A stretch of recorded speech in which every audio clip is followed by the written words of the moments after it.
السلام علیکم ورحمۃ اللہ وبرکاتہ۔ آپ تمام ناظرین کا ہمارے اس حاضرہ چینل کے نئے ویڈیو پر خیر مقدم سواگت اور استقبال ہے۔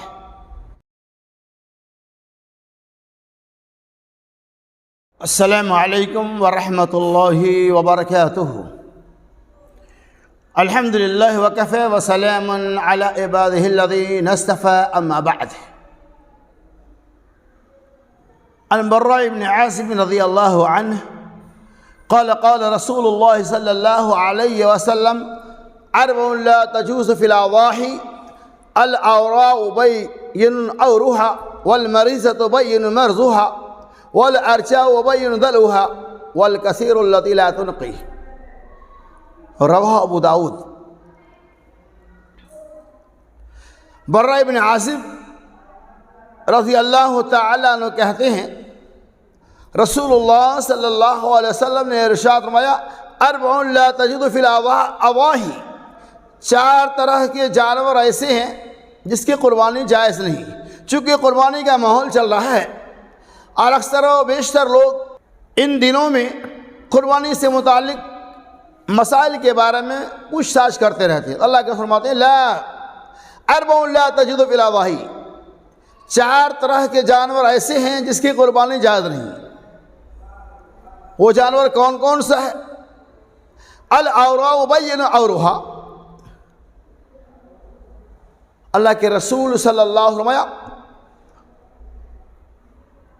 وہ جانور جو کانا ہو اور جس کا کانا پن ظاہر ہو، والمریضۃ مرضها، اور وہ بیمار جانور جس کی بیماری عیاں ہو جائے، والارجاء ذلوها، اور وہ لنگڑم جانور جس کا لنگڑا پن ظاہر ہو جائے، والکثیر التی لا تنقی، اور وہ نہایت لاغر کمزور اور دبلا جانور جس کی کمزوری عیاں ہو جائے۔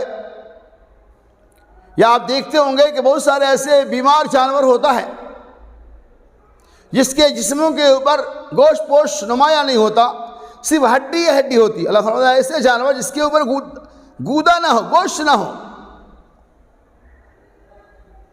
یعنی نہایتی لاغر اور کمزور جانور جس کی ہڈیاں نظر آ رہی ہو، اس طرح کے جانوروں کی قربانی جائز نہیں۔ یہ چار ایسے اہم صفات ہے جس کی طرف ہمیں توجہ دینے کی ضرورت ہے۔ جب ہم قربانی کے جانور خریدنے کے لیے جائیں، دیکھ داغ لے، بڑھیا جانور، خوبصورت جانور خریدیں۔ ابو داؤد وغیرہ کی دوسری روایت آتی ہے کہ رسول اللہ فرمایا کہ جانور کو خریدنے لگو تو دیکھ لو کہ جانور کا سنگ ٹوٹا ہوا نہ ہو، تم کٹی ہوئی نہ ہو، کان کے اندر سوراخ نہ ہو، ان تمام چیزوں کو بھی دیکھنا چاہیے کہ جانور جب خریدنے کے لیے جائے تو ان چار پہلوؤں کے علاوہ اور بھی دیگر امور پہ توجہ دینے کی ضرورت ہے۔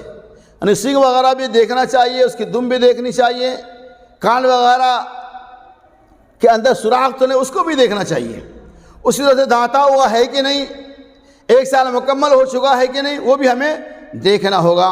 آدمی جاتے ہیں اور جانور خرید کے لے آتے ہیں اور بعد میں اس میں عیب پایا جاتا ہے، لہذا اس حدیث پاک سے پتہ چلا کہ جانور قربانی کے جانور کو خریدنے کے لیے ہم جائیں تو ہم ان تمام باتوں کا مد نظر رکھیں۔ اللہ سے اللہ تبارک و تعالی ہمیں ان تمام عیوب سے پاک و صاف جانوروں کی قربانی دینے کی توفیق رفیق عطا فرمائے۔